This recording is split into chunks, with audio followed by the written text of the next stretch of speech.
Hello, this is Mr. Collier, and today we're doing box and whisker plots, also called just box plots.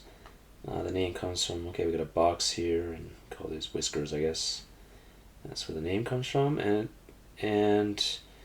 we have the median is right in the middle. We call this Q1, Q2, Q3 because this is quartile 1, quartile 2, quartile 3. Okay, quartile means a quarter, so it splits it into 4 equal sections. So 25% of the data is in the lower whisker, 25% of the data is between Q1 and the median, and 25% is here, and 25% is here.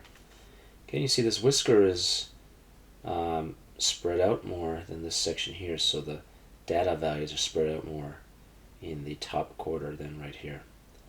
Okay. So for drawing a box and whisker plot, you need a number line on the bottom so you get a nice accurate diagram, labeled, and you need these 5 points. You need, also called the 5 number summary. You need the minimum, Q1, the median, Q3, and the maximum in order to draw a box and whisker plot. Okay, now an important thing is called the IQR, interquartile range. It's just Q3 minus Q1. That is this one minus this one. So if you get a big number, that means there's a big box in the middle. That means the data is very spread out. If you get a small number for IQR, that means the data is very condensed in the middle 50%. Okay, so it's a measure of how spread out the data are. And here we talked about outliers before, but here's a definition for outliers created by the statistician John Dewey. So the upper boundary of a outlier is upper quartile plus 1.5 times IQR, and then lower quartile minus 1.5 times IQR. And we'll use these in a second. We're going to use these in a second so you see how that applies. Alright, here we have, let's just make a box plot first. So find the 5-point summary, then draw a box plot with the data provided. So you need the minimum, the maximum, Q1, median, Q3. We need the numbers in order first. So try to identify the smallest one here. Looks like the smallest one's a 40.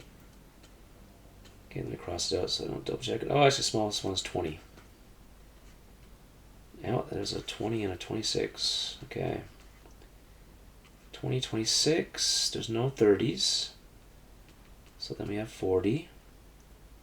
Be very careful. It's easy to miss some. There's two 43s.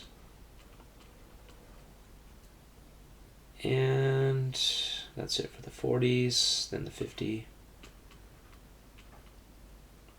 And then the 60s. We have two 63s. Oh, we have three 63s. We have 71 over here, and then two 74s. And I missed a 66. Oops. Then we have 83 and 87. Okay, so you can see it's very easy to miss some, so make sure you got them all. Let me just double check. 1, 2, 3, 4, 5, 6, 7, 8, 9, 10, 11, 12, 13, 14, 15, 16. 1, 2, 3, 4, 5, 6, 7, 8, 9, 10, 11, 12, 13, 14, 15. Ah, there's another 87. Is there two 87s? There's an 87 and an 89. Okay, now I have 16 data points. So the minimum is 20. And the maximum, that's pretty easy, is 89. For the median, we split the data into two halves. There's 16 of them, so the lower half's going to have 8. 1, 2, 3, 4, 5, 6, 7, 8. Okay, and then we get 8 up here. 1, 2, 3, 4, 5, 6, 7, 8. Okay, so the median is going to be the mean of the middle two values. They're both 63, so it's going to be 63. And Q1 is in the middle here. So it's actually between these two values. So Q1 equals 43. And actually 1, 2, 3, 4. Okay, so you don't have to find the mean of these. It's just going to be 74. Okay, so that's our 5-number summary, so we can make our box plot. This will be much more accurate on graph paper. So let's make a number line starting with 20 and going up to like 90 maybe. 30, 40, 50, 60, 70, 80, 90. Okay, these are test scores. Percent, so I'll have it labeled. Okay, let's make a dot here for 20. A dot for 43, so 30, 40. Let me just put in some more numbers. 43 is about there. This is more accurate on graph paper. And then we got 74 is about there. Then we got 84 is about there. The box is in the middle. This is better with the ruler. You can make a nice straight line. Okay, and that's what it looks like. Okay, so you can see this is more spread out down here than up here. The data values are closer together. All right, so that's it. I guess technically needs a title. The scores. Okay, this is. Well, again, I guess you can say test scores. But sometimes these two are kind of different. We can test for an outlier now. Let's practice that. Let me do that in red here. It looks like an outlier might be 20. So maybe 20 is an outlier. Let's go back to that formula.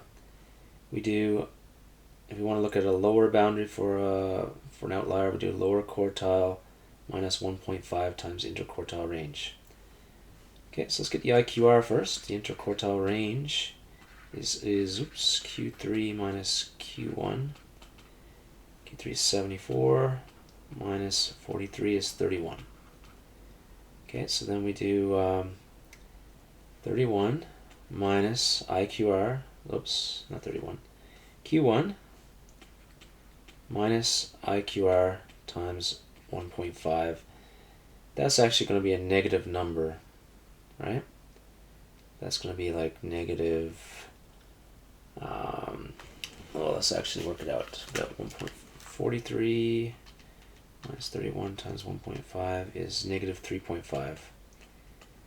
Okay, that means if you had any number less than negative 3.5, like way over here, it will be an outlier. But 20 is our smallest number, so it's not an outlier. And we don't have any outliers in this data set. Okay, parallel box plots. Now this is where box plots are very useful because you get to compare two sets of data values. Okay. Okay, here we have some side-by-side box plots for years 9 and year 12 students and the amount of homework that they do. Okay, so let's fill in the minimums and the 5-number summary. For year 9, we have 1, 5. This looks like 7.5. Then we have 10. And the maximum is 12.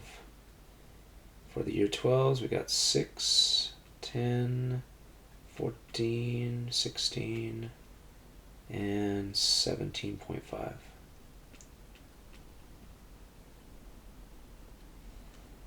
Okay, for each group, determine the range.